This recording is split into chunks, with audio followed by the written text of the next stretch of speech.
there's a special dynamic in a relationship type love. What's good, Joe? I'm Lonnie Appleton. I'm a healthy family advocate. If that is your content of choice, please consider following, commenting, reposting videos with your community so that we can grow. So if you have never experienced a relationship type love, you go into a relationship and you don't know how to love. All you know how to do is love from the single perspective that you saw. So that's another reason why, damn, I'm doing downloading tonight. I am on my shit. Can I please? But that's another reason why relationships or people in relationships are clashing, is because all that's ever been modeled to us is brokenness and singleness, a vast majority of us. And so we go into a relationship knowing, this is togetherness, but we don't know how to be together.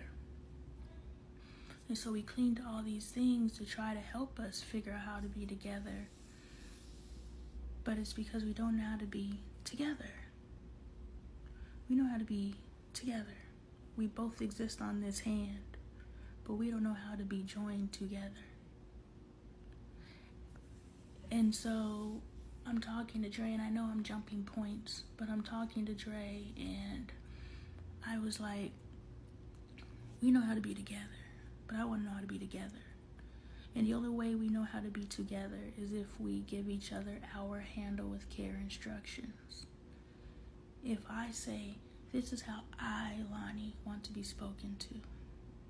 Before, I was okay with how you spoke to me. It aligned with my brand of trauma. I was like, okay, that's a little or above the trauma I'm used to. So boom, I love it. Because it's better than I've ever had. But it's still trauma, let's be honest. And so I was like, you know what? In this new headspace, I know love is patient, love is kind, love is all these things. Love's not the things that we've done to each other. So I want you to do these new things, this new set of rules. And he's like, but what's wrong with what I was doing before? And I'm saying, it's nothing wrong. It's just that you and I were trauma bonding in our love. It's love and like, but we were trauma bonding. And now I want us to truly bond in love. I want you to lift me up with everything that you do, think, say about me. Lift me up. And I'm going to do the same for you. And that's how we rise. All right, I'm going to wrap this up. Wrap it up. We are talking about how we raise our kids and speak with our spouses. And if you are having any type of conflict in your relationships, this the video. Any type of relationship. I have only covered romantic relationships and child-parent relationships, but this applies to all relationships. What's good, Joe? I'm Lonnie Appleton. I'm a healthy family advocate. If that's your content of choice, please consider following, commenting, sharing, reposting videos with your community so that our community can grow. But I told him, I was like, why do our children have to earn the right to have our respect? They turn 18 and all of a sudden we can have a conversation with them. They turn 18 because all of a sudden, we can pass a blunt with them. I don't know what y'all doing once they turn 18. Share a beer with them. I don't know. Suddenly at 18, they have earned the right to be able to talk back and explain their logic. But they just went the past 18 years not being able to talk back. Why can we openly disrespect them until they turn 18? And then they earn our respect. And it's almost a badge of honor to earn the respect. And some of us never earned the respect of our parents. Our parents always treat us like we don't matter. We treat our own children like they don't matter. Dig that. And on the flip side, the kids who know this treatment isn't right, who will still grow up to be adults who mistreat their kids. Generational trauma. If Bailey chose to hold me accountable, and I never had this awakening, and I'm just saying, I did the best I could do. I did how I was treated. I did the best. She could still choose not to mess with me because my expression of love was to treat her like a dog on the street. And it's all trauma. So this digs into forgiveness. If your parent isn't able to see your perspective, it's because they are so traumatized. They are so traumatized that they can't even see life Like the life you speak of is so unfathomable. It's so mystical. You gotta have a space for compassion for that. They are so deep in that dark hole that this big, beautiful, utopian world where you can atone for the things and the wrongs you've done exists. That's the stuff of dreams.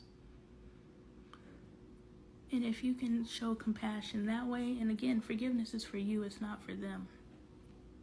But if you can show compassion that way, that y'all live in two completely different worlds, that can help you with your forgiveness.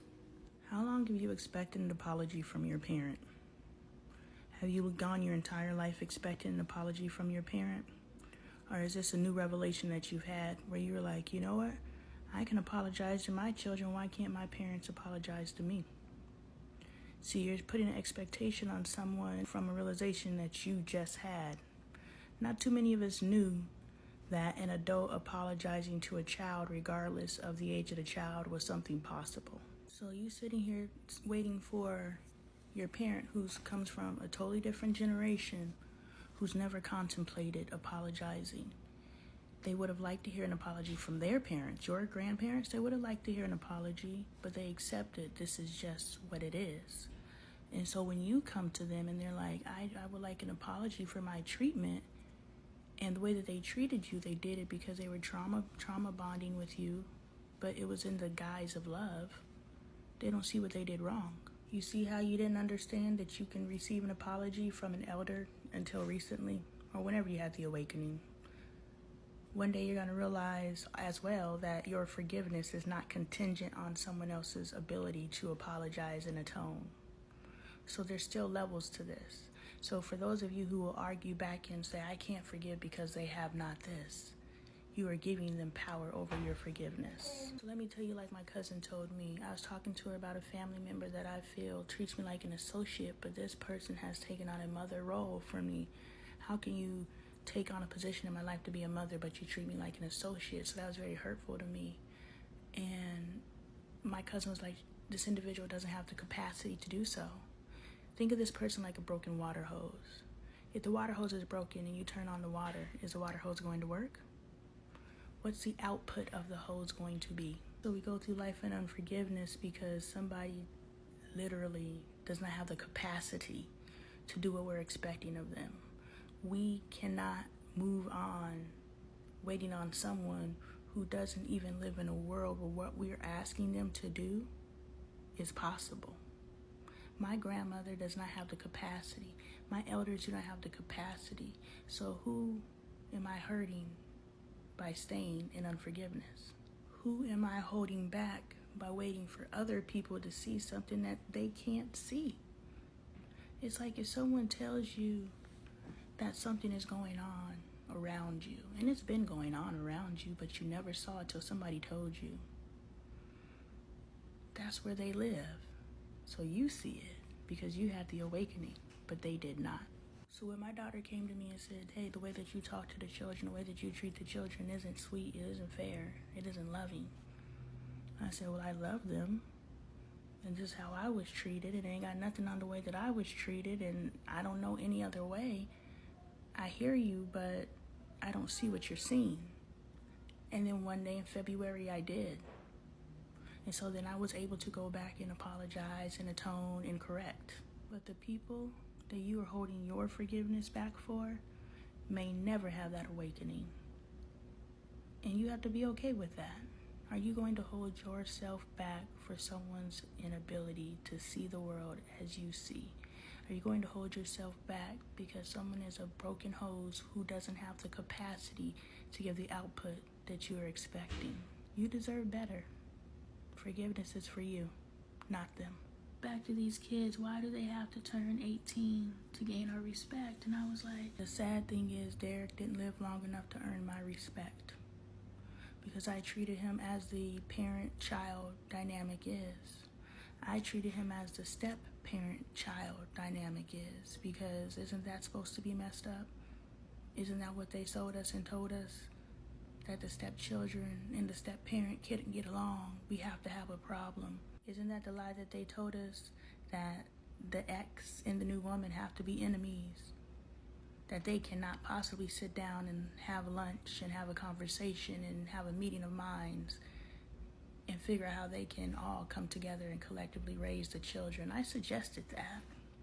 It never happened, but it was suggested because we're supposed to be in conflict. We're supposed to use these children as pawns.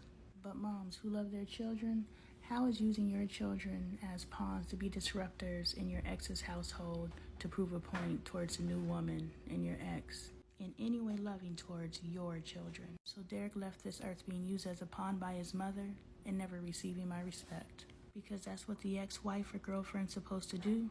The baby mama drama, and children don't deserve respect until 18. So I think there's some switches that need to be flipped in our brain. Our children are humans. Our children have voices. Outside of, if you stifle your child's voice in the home when they turn 18, they will not have a voice outside of the developmental piece. By treating your child like a child and keeping a child in a child's place, you are putting up a barrier between you and your child that you may never be able to walk back later. So if you're watching this video by happenstance, I'm talking to you. Go do the work with your kids so that your kids don't look up and wake up one day and be like, damn, mom or dad owes me an apology. And you're like, no, I don't. You do. Today. The Bible says, train up a child in a way that they should go, and when they're an adult, they will not depart. Paraphrase Lonnie version. But what I'm saying is, how are you training up your child in the way that they should go? Or are you keeping a child in a child's place, and then when they turn 18, they'll figure out where they need to go without any direction from you because you kept them in a child's place? Please note that you are a survivor of generational trauma. You are an inflictor of generational trauma. And you may not be able to do anything about the previous generations because they were innocents who were traumatized as well and did the best they could coming out of that. But you know better, so you can choose better for your children. So for you, forgive your previous generations. That's not your burden to carry. And for your future generations, atone for your mistakes, correct it so your children are not doomed to repeat them.